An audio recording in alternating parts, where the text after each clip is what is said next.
लालू प्रसाद जी ने सामाजिक न्याय के माध्यम से गरीबों, शोषितों, वंचितों को ये बताया कि लोकतंत्र में जो सत्ता मिलती है वो गरीबों, शोषितों, वंचितों के हक और अधिकार देने के लिए। सिन्हा जी, आप ये बताइए कि जब आप शोषित, वंचित, दलित के घर जाते हैं तो उनके परिवार को आप किस तरह से प्रताड़ित करते हैं। आप मुजफ्फरपुर में एक दलित बच्ची के साथ हुए घटना के बाद जब उनके पीड़ित परिवार से मिले तो उन्हें कहा कि कसम खाइए कि पीएमसीएच में बेहतर इलाज हुआ था कि नहीं हुआ था। आपकी इस तरह की भाषा ही स्पष्ट करता है।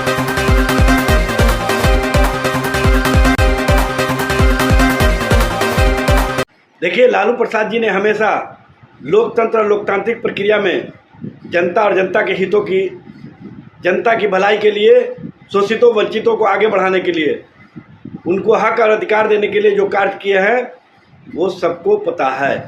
लालू प्रसाद जी ने सामाजिक न्याय के माध्यम से गरीबों, शोषितों, वंचितों को ये बताया कि लोकतंत्र में जो सत्ता मिलती है वो गरीबों, शोषितों, वंचितों के हक और अधिकार देने के लिए, उनको सम्मान देने के लिए।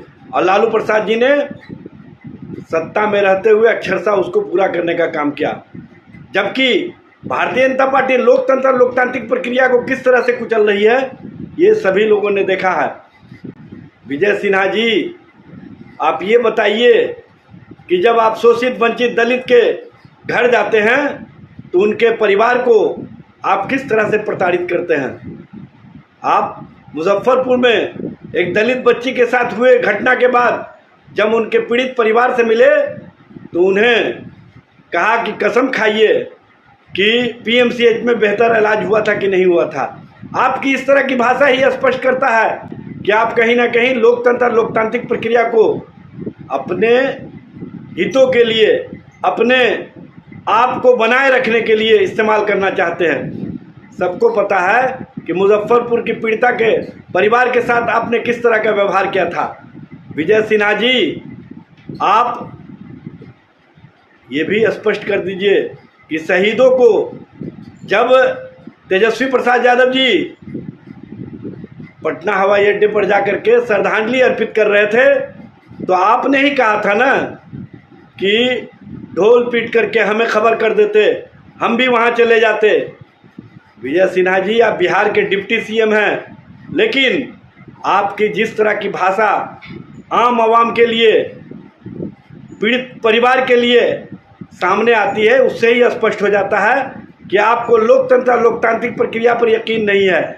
आप कहीं ना कहीं वैसी भाषा इस्तेमाल करते हैं जो एक लोकतंत्र और लोकतांत्रिक प्रक्रिया में डिप्टी सीएम का नहीं हो सकता है। जबकि लालू प्रसाद जी जब सत्ता में थे तो उन्होंने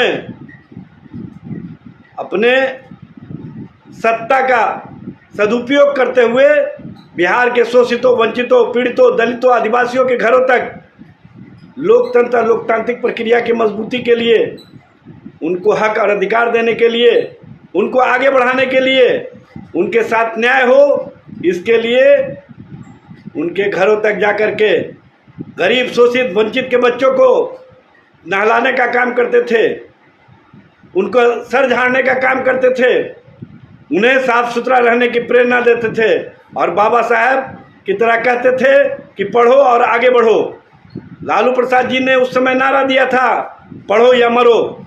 और उन्होंने शोषितों, वंचितों, पिछड़ों, अति पिछड़ों, दलितों, आदिवासियों को स्पष्ट रूप से कहा था कि आप अपने बच्चे को पढ़ाओ। इसके लिए